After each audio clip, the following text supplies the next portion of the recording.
to go back to the Russian currency decline, can you say if what's going on in Russia would make the president more or less likely to sign the sanctions bill that cleared Congress?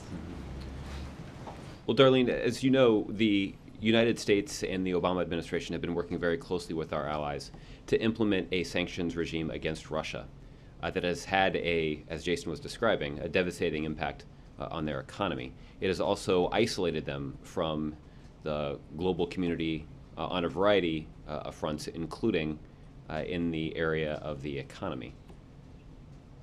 So the success that we have had in implementing this sanctions strategy has depended on a lot of flexibility. And the reason for that is we have, as Jason mentioned, there's not significant U.S. exposure to the Russian economy, that they only consist of 0.1% of our GDP in terms of U.S. exports to Russia. But some of our partners in Europe have a much bigger impact on the Russian economy. And by being able to work in close concert with those European allies, we've been able to maximize the impact of our sanction strategy against Russia.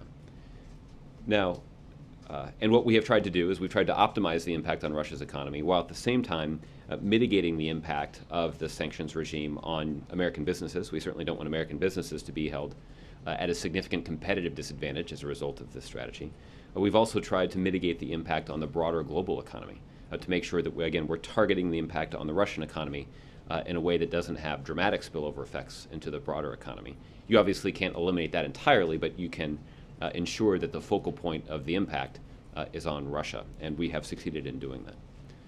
That all being said, the president does intend to sign the piece of legislation that was passed by Congress, but we do have some concerns about that legislation because it, while it preserves flexibility, it does send a confusing message to our allies because it includes some sanctions language that does not reflect the consultations that are ongoing. Typically, the kinds of consultations that we've had that have allowed for the successful implementation of the strategy have allowed us to have private conversations with our European allies about our strategies and next steps forward. This obviously is a rather public airing of other elements of our strategy that we would prefer not to have. That said, because it does preserve the president's flexibility to carry out the strategy, he does intend to sign the bill. Do you have any sense of how soon he would sign it?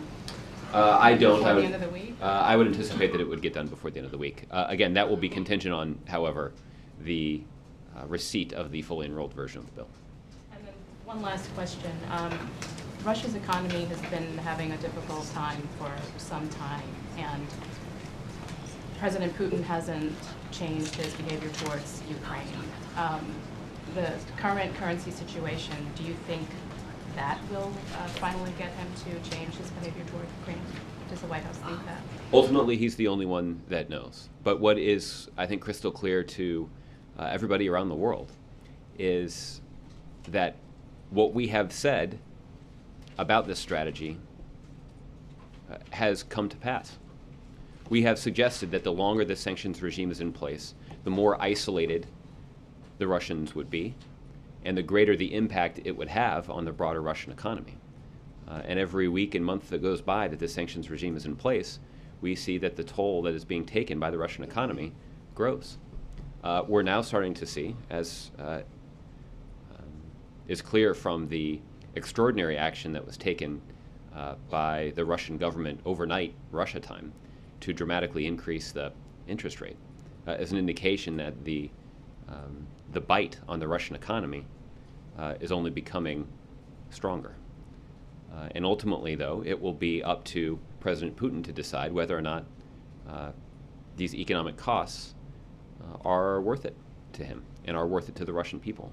The president has been very clear, and the president was clear about this even at the news conference that he did at the NATO summit, where this was obviously discussed in some detail, that the president and our partners stand ready to begin to roll back the sanctions regime against Russia as soon as Russia demonstrates a clear commitment to implementing the kinds of commitments that they've made to de-escalate the situation in Ukraine.